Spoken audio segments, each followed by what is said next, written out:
नमस्ते सदा वत्सले मातृभूमे। आज ऑनरेबल सुप्रीम कोर्ट सुनवाई कर रहा था जंतर मंतर प्रदर्शन की। और जंतर मंतर प्रदर्शन के मामले में मैं लगातार आपको अपडेट दे रहा था कि हमारे देश में क्या क्या नहीं चल रहा है। अब देखो, जंतर मंतर के मामले में अगर दो तीन बातें देखी जाएं तो एक बात तो यह है कि संसद में लोग लगातार कह रहे थे, विपक्ष कह रहा था कि भाई संसद नहीं चलने देंगे, और पूरे सत्र में सिर्फ और सिर्फ एक बात चली, और वो थी कि संसद नहीं चलने देंगे जब तक आप पुलिस वालों को इनके उनके ऊपर एक्शन नहीं लेंगे। पहले तो धर्मेंद्र प्रधान का इस्तीफा चाहिए, चलो हो गया। उसके बाद सरकार भी मान गई, सरकार हाई लेवल पर बैठ गई, काम करने लगी। और उसके बावजूद अब अमित शाह जी गृह मंत्री थे, उनकी पुलिस थी, उनकी फोर्स थी, उनका ये था वो था, उनको माफी मांगनी चाहिए। उन्होंने बाद में कहा कि भाई देखो, हम हर एक बात पर चर्चा करने को तैयार हैं और आपको आज के 3 बजे से लेकर कल के 3 बजे तक मैं पूरी संसद में बैठूंगा और आप जो भी कहेंगे वो सारी बातें सुनूंगा और सबका जवाब दूंगा। लेकिन भाई वो तो एग्री नहीं हुए। क्यों? क्योंकि सरकार तैयारी कर चुकी थी। सरकार के पास 2873 लगभग 3000 लोगों का डेटा इकट्ठा हो चुका था। वो लोग थे जो अपराधी किस्म के थे, जिनके खिलाफ पहले से आपराधिक मुकदमे हैं और जो इस प्रदर्शन में आए थे, जिन्होंने तोड़फोड़ की, जिन्होंने ऊधम मचाया, जिन्होंने चारों ओर आतंक मचाया। अब आज सुप्रीम कोर्ट के सामने 2-3 विषय थे। एक विषय तो यह था कि उन पुलिस वालों के खिलाफ एक्शन कैसे होगा, उन पुलिस वालों के खिलाफ एक्शन लिया जाए जो निर्दोष छात्रों के ऊपर ये सब कर रहे थे। दूसरी बात ये कि भाई शांतिपूर्ण प्रदर्शन करना मेरा फंडामेंटल राइट है या मेरा अधिकार है और इस अधिकार का संरक्षण होना चाहिए। तीसरा विषय ये था कि AK-47 का इस्तेमाल किया गया था पटना में। चौथा विषय था पैलेट गन का इस्तेमाल करना। पांचवा विषय था कि कील लगे हुए डंडों से सुताई करना। एक विषय ये भी था कि महिलाओं के साथ अभद्रता हुई, और विषय ये भी था कि जो प्रदर्शन है, जो छात्र हैं, छात्र माफी मांगे। कम से कम छात्रों को छोड़ने से पहले उनसे हलफनामा ले लेना चाहिए और हलफनामा लेकर उनको माफ करने की बजाय उनको हलफनामे पर छोड़ना चाहिए। ये कई विषय आज सुप्रीम कोर्ट में थे। सॉलिसिटर जनरल खुद उपस्थित हुए थे। और मजे की बात यह है कि सुप्रीम कोर्ट ने आज किसी एक्शन का आदेश नहीं दिया। लोग ला रहे थे, ये मेरे पास फोटोग्राफ हैं, ये चित्र हैं, ये लाठी चला रहे हैं, ये मार रहे हैं। अच्छा, वही सब चित्र भी चारों ओर चले जो कि लाठी चार्ज पुलिस कर रही है। दिल्ली पुलिस ने एफिडेविट दाखिल किया। पहले मैं पटना की बात बता देता हूं। पटना पुलिस ने एफिडेविट लगाया, पटना सरकार ने एफिडेविट लगाया, मतलब बिहार सरकार ने एफिडेविट लगाया। उन्होंने कहा AK-47 थी जरूर। AK-47 की हवाई फायर की गई थी जब छात्रों ने एक्सेसिव इस्तेमाल किया और पुलिस को उग्र हुई भीड़ को रफा दफा करने के लिए हवाई गोलियां चलानी पड़ी। इसमें किसी का कोई नुकसान नहीं हुआ, इसमें किसी बच्चे को कोई चोट नहीं लगी, यह हवा में चलाई गई फायरिंग थी। उसके अलावा जब छात्र आंदोलित हो जाते हैं, जब ज़्यादा ऊधम मचाते हैं, तो उनको कंट्रोल करना स्वाभाविक है। इसलिए पुलिस ने उतनी ही शक्ति का इस्तेमाल किया जितनी शक्ति इस्तेमाल होनी चाहिए।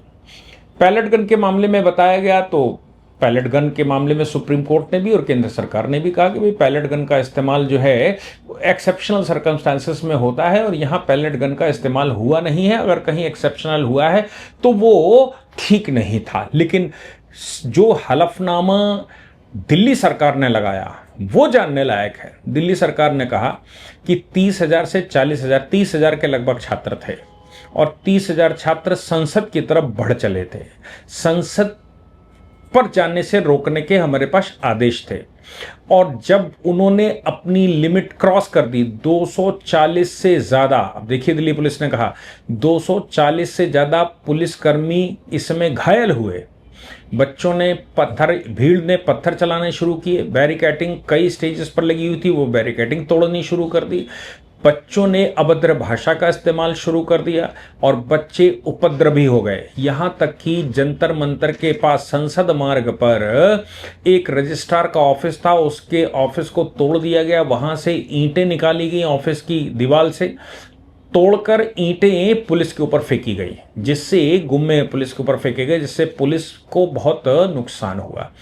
ये इस तरह की गतिविधियां थी जिसमें गाड़ियां तोड़ी गई, ये गतिविधियां थी जिसमें बैरिकेड तोड़े गए, इसमें ये गतिविधि थी कि वो मकानों पर और आम जनता पर हमले कर रहे थे। पुलिस के 240 से ज़्यादा जवान घायल हो गए, जो गंभीर रूप से घायल हुए। ऐसी परिस्थिति में हमारे पास कोई दूसरा ऑप्शन नहीं था। भीड़ को अगर रोकना था तो लाठीचार्ज ही हमारे पास एक ऑप्शन था, इसलिए हमने लाठीचार्ज किया। लेकिन हमने अपने मैक्सिमम संयम का इस्तेमाल किया। जितना संयम बरत सकते थे उतना संयम हमने बरता। इससे ज़्यादा, मतलब इनडायरेक्टली वे में वो कहना चाहते थे इससे ज़्यादा संयम हम बरत नहीं सकते। अब बात कही गई महिलाओं के ऊपर कि महिलाओं के ऊपर एक्शन क्यों लिया। अब महिलाओं के, मतलब जो बच्चियां थीं, उनके बयान तो हमने सबने देखे होंगे, वो किस प्रकार से मोदी जी और उनकी मदर के लिए, उनकी वाइफ के लिए, उनके देश के बाकी लोगों के लिए किन किन शब्दों का इस्तेमाल किया है। वो ऐसे शब्द जिनको सुनना भी भारत पसंद नहीं करता, ऐसे शब्दों का इस्तेमाल किया गया। उनके वीडियोज़ बनाए गए, उनके वो बनाए गए।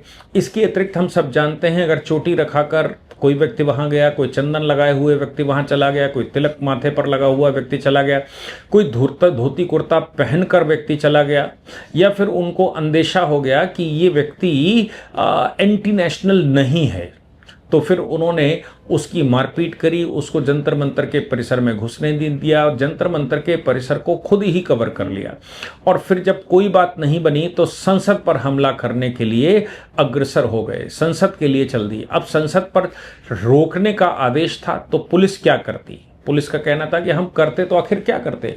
हमारे संसद के ऊपर हमला और बैरिकेडिंग, जहां पर अनुमति नहीं है उन क्षेत्रों में घुसना, रिहायशी क्षेत्रों में, ऑफिशियल क्षेत्रों में, और जो मार्ग बंद नहीं किए गए तो उन क्षेत्रों में घुसने से रोकने के लिए हमको कुछ ना कुछ तो करना ही था। अब बात यह आई कि जो कील लगे हुए डंडों का इस्तेमाल किया गया मारने के लिए, पुलिस ने सीधा कहा कि कील लगा हुआ कोई डंडा इस्तेमाल नहीं किया गया, जबकि ध्वज जहां कहीं भी लगे होंगे उन ध्वज में कीलों के वो लगे होते हैं ताकि जानवर उनको नुकसान न करें। तो ये संभव है कि वो कील लगे डंडे किसी ने निकालो। प्राइवेट यूनिफॉर्म की बात जब आई कि भाई यूनिफॉर्म में पुलिस क्यों नहीं थी, सिविल फॉर्म में क्यों नहीं थी। एक बात तो समझ लीजिए कि पुलिस सदैव यूनिफॉर्म में नहीं रहती है। पुलिस तो ऐसे ही काम करती है, क्राइम ब्रांच के लोग होते हैं, सीक्रेट पुलिस होती है जो वहाँ पर रहती है। आखिर अगर वो ऐसे नहीं रहेंगे तो पुलिस वालों को चिन्हित कर करके मारा जाता है। अगर रोकना है तो प्राइवेटली काम करना ही पड़ता है। लेकिन सुप्रीम कोर्ट ने ये कंसर्न उठाया कि भाई प्राइवेट या सिविल यूनिफॉर्म में पुलिस क्यों थी, क्यों लाठीचार्ज वहाँ चला रही थी। ये भी बात आई कि भाई छात्रों से माफी मंगवा लेनी चाहिए। सुप्रीम कोर्ट ने कहा छात्रों से माफी मांगने का कोई सवाल नहीं होता, छात्रों से माफी नहीं मांगनी चाहिए। आर्टिकल 19 में right to movement fundamental right है और कोई भी व्यक्ति शांतिपूर्व तरीके से कहीं भी एसोसिएट हो सकता है, कहीं भी असेंबल हो सकता है और कहीं खड़ा हो सकता है। सवाल ये भी है कि परमिशन तो खत्म हो चुकी थी।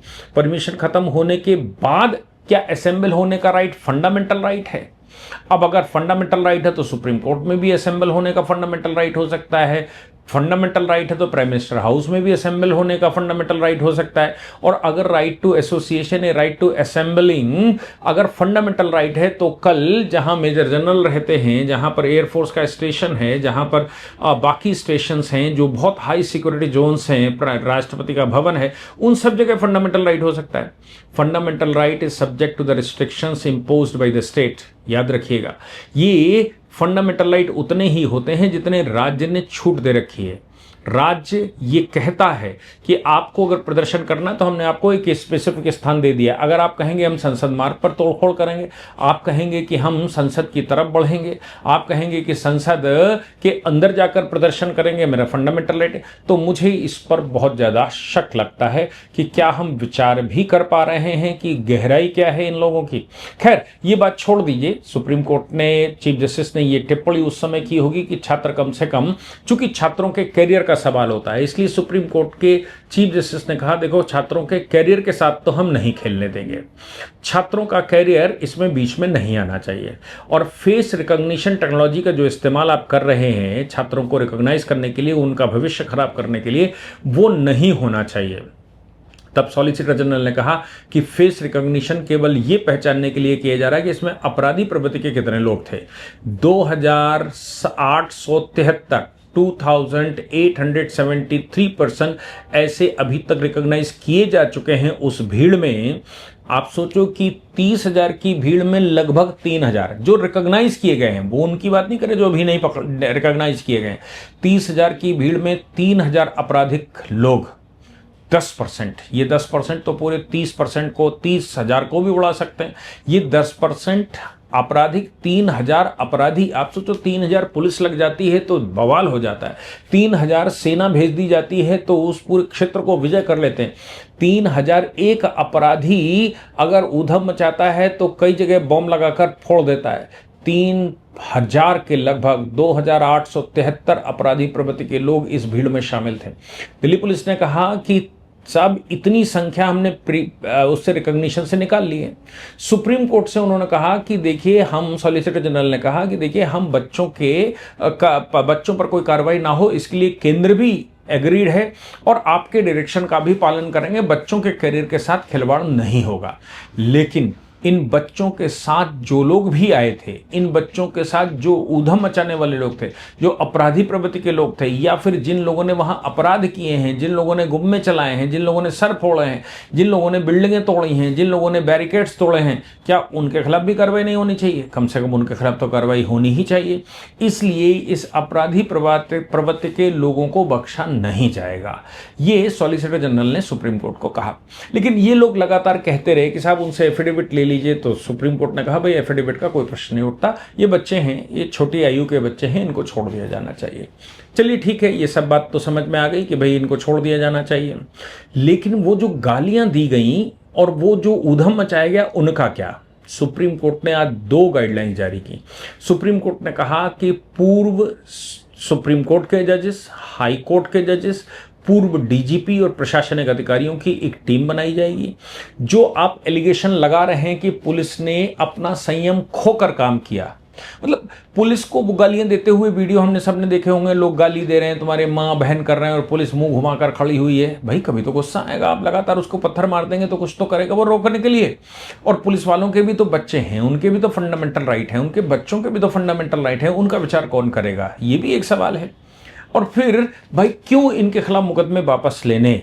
छात्रों को छोड़ दीजिए कि छात्रों को वार्निंग देके छोड़ा जा सकता है, लेकिन बाकियों के खिलाफ जो छात्र आज आंदोलित हो रहा है, पत्थर चला रहा है, उसको कम से कम वार्निंग के स्टेज पर तो रखना ही चाहिए कि भाई इनको वार्निंग देके छोड़ा गया है, इनका नाम वार्निंग लिस्ट में है, इनको छोड़ दिया गया है, कोई अपराध नहीं लेकिन वार्निंग लिस्ट में है। भविष्य में ये बड़े होकर अगर अपराधी बनेंगे तो ये रिकॉर्ड मेंटेन होना चाहिए कि जंतर मंतर से इन्होंने अपना आपराधिक रिकॉर्ड शुरू किया था, अपना आपराधिक इतिहास इन्होंने जंतर मंतर से शुरू किया था। दूसरी बात यह भी है कि इन बच्चों में भी क्या हमने ढूंढने की कोशिश की कि इन बच्चों में वो बच्चे जो कि पढ़ते हैं स्कूलों में, उन बच्चों को ही माफ किया जाए, उन बच्चों को नहीं जो मस्जिद में अजान व मस्जिद में तकरीर के बाद पत्थर लेकर मंदिर तोड़ना शुरू कर देते हैं और वो रामनवमी की यात्रा पर हमले करने शुरू कर देते हैं, या देश में कोई भी धार्मिक यात्रा हो रही उसमें उधम मचाना शुरू कर देते हैं, आंदोलन करके आतंकी बन जाते हैं। ये तो एक पार्टिकुलर कम्युनिटी ने एक हथियार सिद्ध कर रखा है कि मैं माइनर्स को फंसाओ, बड़े लोग पीछे हो जाओ, महिलाओं को सामने करो, माइनर को सामने करो, माइनर तो बच ही जाएगा, जुवेनाइल जस्टिस में निकल जाएगा। तो ये भी रिकॉग्नाइज्ड होना चाहिए कि इन बच्चों में जिनका फेस रिकॉग्निशन हो रहा है, इनमें स्कूल में जिनका एडमिशन है, किसी भी क्लास में है, वो पहली से लेकर और ग्रेजुएशन तक किसी भी क्लास में, ये बच्चे जिनका एडमिशन स्कूल में है वो तो निकाले जाने चाहिए। लेकिन वो बच्चे जो गैंग बना दिए गए हैं कि तुमको सिर्फ और सिर्फ अपराध ही करना है, तुमको सिर्फ और सिर्फ ये दारुल इस्लाम बनाने के लिए सब कुछ करना है, जो कि पुरानी दिल्ली से सफर करके रोज दोपहर में, रोज दोपहर का मतलब है रोज दोपहर में नमाज के बाद लंच करने के लिए यहां पर आते थे क्योंकि यहां भंडारा खुला हुआ था, और शाम को नमाज के बाद फिर लंच करने के लिए आते थे। उन बच्चों को क्यों माफ किया जाएगा जो छोटी दुकानों पर, पंचर की दुकानों पर, ठेले पर, रिक्शे पर या फिर किसी कारखाने में काम करते हैं तो नाबालिग लेकिन काम करते हैं, वो जो कि उधम मचाने में नंबर 1 हैं, जो सिर्फ आतंक के लिए हैं, उन बच्चों को क्यों माफ़ किया जाएगा? मैं ये समझना चाहता हूं। आप लोग भी इस पर लिखकर बताइए, अपनी राय दीजिए कि वाकई में उनको भी क्या माफ़ी के अधिकार हैं? बच्चे हैं इसलिए, या 18 से नीचे हैं इसलिए? स्कूल में पढ़ रहे बच्चे तो अधिकारी हैं, जो सुप्रीम कोर्ट कह रहा है, लेकिन बाकी मुझे नहीं लगता कि होने चाहिए। और फेस रिकॉग्निशन करके सुप्रीम कोर्ट ने जो मतलब सरकार ने जो किया है वो तो अद्वितीय काम है। हालांकि सुप्रीम कोर्ट ने पिछली बार डायरेक्शन सभी राज्य सरकारों को दिया था और ये कहा था कि जो लिस्टें यहाँ से दी गई हैं उन लिस्टों का क्रॉस वेरिफिकेशन करें। क्रॉस वेरिफिकेशन क्योंकि देश के अलग अलग कोनों से ये 25-30 हज़ार बच्चे आए थे, इन लोग आए थे, इनका पहले बैकग्राउंड चेक किया जाए और इनकी सूचियां अलग अलग बनाई जाए। स्कूल में पढ़ने वाले बच्चों की और बाकी लोगों की सूची अलग अलग बनाई जाए, ताकि कार्रवाई करने के लिए कुछ विचार किया जा सके कि आखिर कार्रवाई इनके ऊपर कैसे होगी।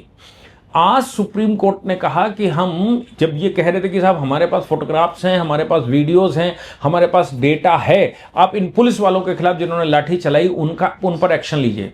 चीफ जस्टिस ने कहा हम एक टीम बना देते हैं, एक एसआईटी टाइप बना देते हैं, पूर्व सुप्रीम कोर्ट के, हाई कोर्ट के और डीजीपी और एडमिनिस्ट्रेटिव ऑफिसर्स होंगे, ये इन वीडियोस को एनालाइज करेंगे और ये पता करेंगे कि वाकई में दिल्ली पुलिस ने संयम तोड़ा कि नहीं तोड़ा। दिल्ली पुलिस ने जो काम किया है, जो उन्होंने लाठी चलाई है, वो उन्होंने एक्सेसिव पावर या फिर प्रिवेंटिव पावर का इस्तेमाल किया। देखिए दो बातें हैं।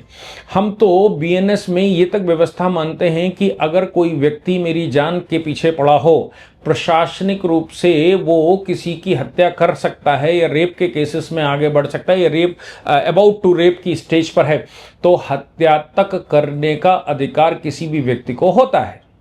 यहां पर जब प्रशासन की बात करते हैं तो प्रशासन के ऊपर जब कोई एक्शन लेता है तो प्रशासन दो तरह से एक्शन लेता है। एक तो वो प्रिवेंटिव एक्शन लेता है। प्रिवेंटिव एक्शन का मतलब है कि वो अपने को बचाने का प्रयास करता है कि भाई ये हमारे ऊपर हमला कर रहे हैं तो हम प्रिवेंशन में लाठी चलाएं, ताकि ये भीड़ यहां से कम चली जाए। नहीं, भीड़ मार देगी, नहीं तो भीड़ जो है वो आतंक मचाकर सारी लॉ एंड ऑर्डर खराब कर देगी। और दूसरा है एक्सेसिव फोर्स का इस्तेमाल होना, ऑर्डर्स का पालन करना। तो ये देखना है कि ऑर्डर तो ये था कि इनको आगे आने न दिया जाए, क्या उस ऑर्डर का पालन करने के लिए पुलिस ने लाठीचार्ज का इस्तेमाल किया, या फिर पुलिस ने जबरन छात्र देखकर कि तुम क्यों यहां तक आए हो, जंतर मंतर पर प्रदर्शन कर रहे हो, वो उसकी वजह से लाठीचार्ज करना शुरू कर दिया। ये भी देखना होगा। तो फिर इन बातों को कौन एनालाइज करेगा? ये भी तो एक प्रश्न है ना कि पुलिस ने एक्सेसिव पावर का इस्तेमाल ना करके प्रिवेंटिव पावर का इस्तेमाल किया। इसीलिए आज 3 जजेस की बेंच ने यह कहा कि हम पहले एक एसआईटी नियुक्त कर देते हैं और ये एसआईटी तय करेगी, ये एसआईटी बताएगी कि वाकई में हुआ क्या था और पावर कितनी इस्तेमाल की गई। इसलिए डायरेक्ट एक्शन तो नहीं लिया जा सकता, क्योंकि पहले एक इन्वेस्टिगेशन हो जाने दीजिए। एक बात ये। दूसरी बात ये आई कि भाई आपको आंदोलन करने का अधिकार है। चलिए मान लिया आपको right to assembly fundamental right है, राइट टू एसोसिएशन आपका फंडामेंटल राइट है, लेकिन क्या ये फंडामेंटल राइट की कोई लिमिट भी है? अगर उसकी लिमिट नहीं है तो लिमिट तय होनी चाहिए। तब सुप्रीम कोर्ट ने आज फिर से दोहराया कि हम एक हाई पावर्ड कमेटी बनाएंगे, हाई पावर्ड कमेटी बनाएंगे। ये हाई पावर्ड कमेटी ये तय करेगी कि भाई किसी को भी या छात्रों के नाम से या किसी के नाम से भी प्रदर्शन करने का अधिकार कितना है और कहां तक है, ये कर भी सकते हैं या नहीं कर सकते हैं, और प्रदर्शन की पावर की क्षमताएं कितनी हैं और पुलिस की पावर कितनी है। इससे रेगुलेशन तय होगा। सुप्रीम कोर्ट उसके बाद रेगुलेशन तय करेगा और रेगुलेशन बनाकर बताएगा कि भाई कब पुलिस लाठीचार्ज कर सकती है, किन परिस्थितियों में कर सकती है और पुलिस को कितनी पावर इस्तेमाल करने का राइट होता है। वैसे तो जनरल फार्मूला यह है कि प्रिवेंटिव एक्शन के लिए ही पावर का इस्तेमाल किया जाता है। जहां तक सुरक्षा बनी रहे, जहां तक लॉ एंड ऑर्डर बना रहे, वहां तक पावर का इस्तेमाल किया जाता है। और लॉ एंड ऑर्डर अगर खराब होने लगे तो पावर इस्तेमाल की जाती है, और लॉ एंड ऑर्डर बना हुआ है तो फिर नहीं की जाती। लेकिन सवाल तो वही है ना कि बिना अनुमति के संसद का घेराव, बिना अनुमति के संसद के ऊपर हमला, बिना अनुमति के संसद की तरफ आवाहन। संसद की तरफ आवाहन का जो मतलब है तो यह है कि भारत के लोकतंत्र के मंदिर पर हमला करना चाहते हैं, भारत में जेंजी करके भारत में सरकार पलटना चाहते हैं, संसद में क्या आतंक मचाना चाहते थे।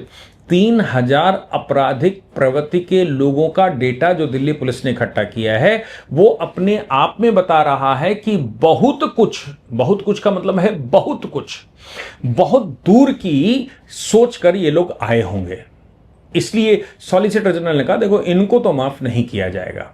सुप्रीम कोर्ट ने एक एसआईटी बनाने की बात कह के मामले को निपटाया फिलहाल कि भाई एसआईटी बनाए, वो तय करेगी, वो ढूंढ कर लावे कि वाकई में ये जो पिटिशनर हैं ये सच बोल रहे हैं या फिर पुलिस जो डिफेंस कर रही है वो सच बोल रही है। क्योंकि पुलिस कह रही 240 लोग घायल हुए, पुलिस कह रही कि हम ये लोग जो है हम 3000-4000 लोग थे और उसमें 3000 तो आपराधिक प्रवृत्ति के लोग थे, पूरी टोटल 30,000 की भीड़ सब एक साथ संसद की तरफ आंदोलित होकर चल दी। संसद मार्ग पर उन्होंने बड़े पथराव कर दिए, बिल्डिंगें तोड़ दी, रजिस्ट्रार का ऑफिस तोड़ दिया। अब इसके बाद हमारे पास कोई सोल्यूशन नहीं था तो हम करते तो क्या करते। इसलिए छात्रों को जो वाकई में स्कूल में पढ़ने वाले हैं, जिनके स्कूलों में एडमिशन हैं, जो पढ़ रहे हैं, कॉलेज में पढ़ रहे हैं, उनको तो माफ किया जाना चाहिए। जो सुप्रीम कोर्ट कह रहा है कि भाई इनके करियर के साथ नहीं खेलना चाहिए, लेकिन मुझे लगता है कि उनकी जो वार्निंग लिस्ट है, वार्निंग लिस्ट भी बननी चाहिए कि इन्होंने कभी ऐसा किया। कोई अपराध नहीं है पर वार्निंग देकर इनको छोड़ दिया गया था, क्योंकि बच्चों को वार्निंग देकर ही छोड़ दिया जाता है। तो बच्चे हैं तो इनको वार्निंग देकर छोड़ दिया जाए, उसकी लिस्ट एक मेंटेन हो। हालांकि चीफ जस्टिस ने कहा कि ऐसी कोई लिस्ट मेंटेन नहीं होनी चाहिए, ऐसा कोई काम नहीं होना चाहिए जिससे कि कुछ उनके करियर पर कभी भी प्रभाव पड़े। सारी बातों से मैं एग्रीड हूं, लेकिन चीफ जस्टिस ने बड़े कायदे का बीच का रास्ता निकालते हुए न तो लाठी चार्ज वालों के ऊपर कोई एक्शन अभी तक लिया और ना ही उधम बचाने वाले बच्चों के ऊपर लिया और ना ही अभी तक इसमें आतंकी लोगों के ऊपर लिया। सुप्रीम कोर्ट का मानना है कि जब तक बाइफर्गेशन नहीं हो जाता, अलग अलग लिस्टें नहीं बन जाती, तब तक हम तय नहीं करेंगे।